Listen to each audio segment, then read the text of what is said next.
My name is Maura Brewer, and I'm a C.O.L.A 2021 Visual Art Fellow.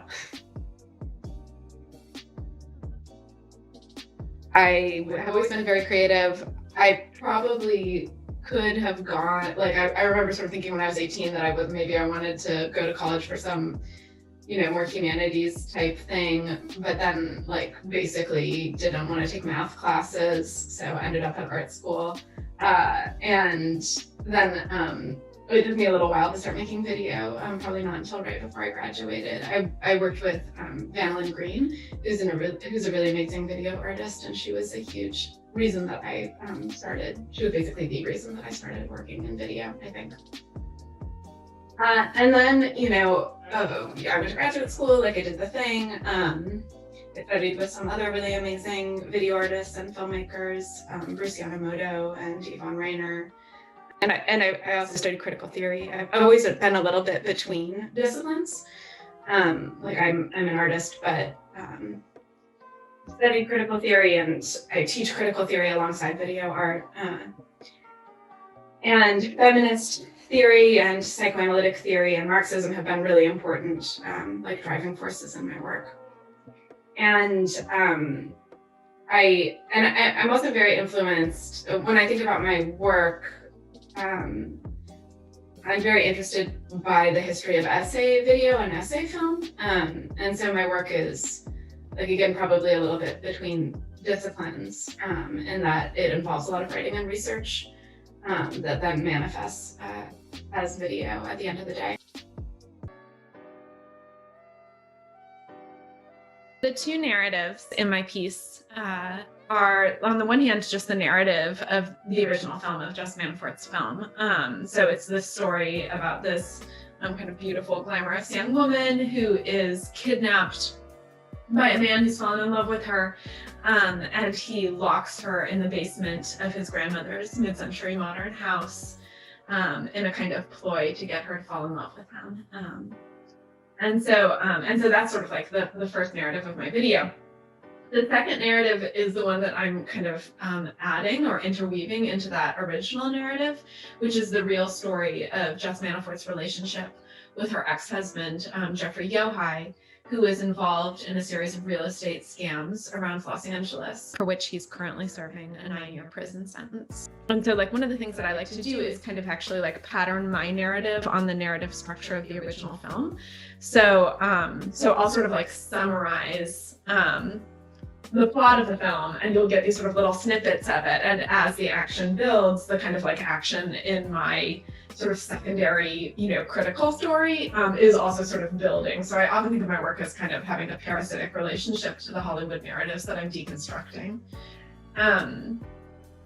One of the things that I was interested in, the reason that I'm sort of putting these two stories together, is because when I was, watching this film, I had been interested in Jessica Manafort. She had just made this film. I was kind of watching it over and over again and sort of thinking about the things that I knew about her. And I knew that she had been involved and sued for the various kind of financial entanglements she had gotten into with her ex. And one of the houses, the one that really received the most press, that had been this sort of, vehicle for fraud,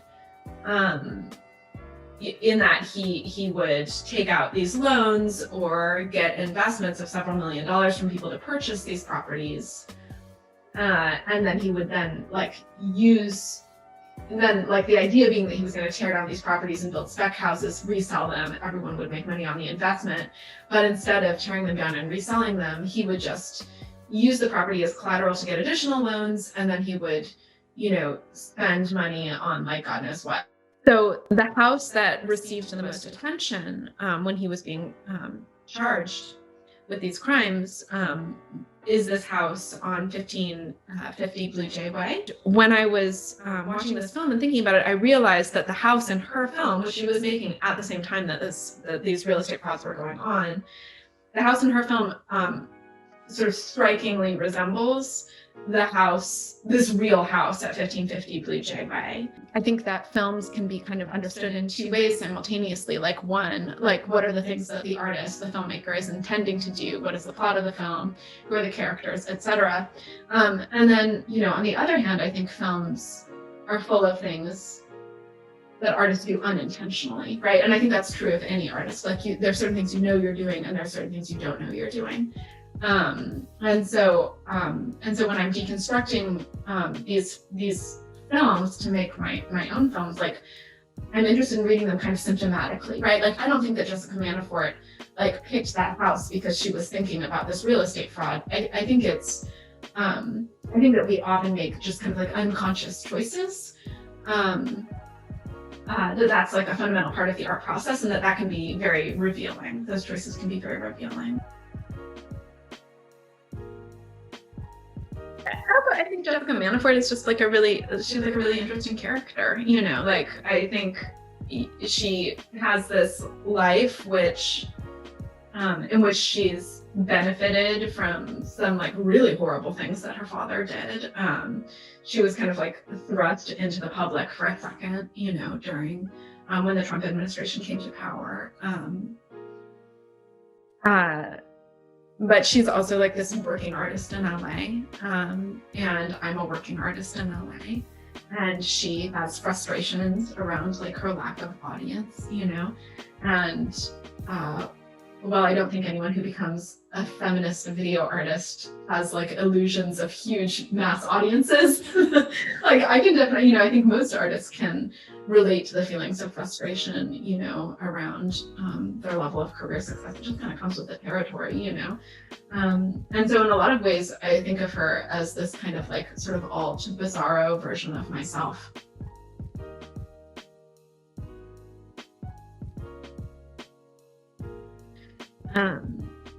And so I guess like part of what I think is that this is a kind of story about like a couple of scammers, but it's also like a story about like the way that money has hollowed out cities like Los Angeles. You know, we're in the middle of this terrible housing crisis, and these houses sit empty, you know. And so I think that there's a huge injustice in that. And I think that if anyone thinks about anything, like that is the thing that's haunting me right now. It's just the emptiness of the city.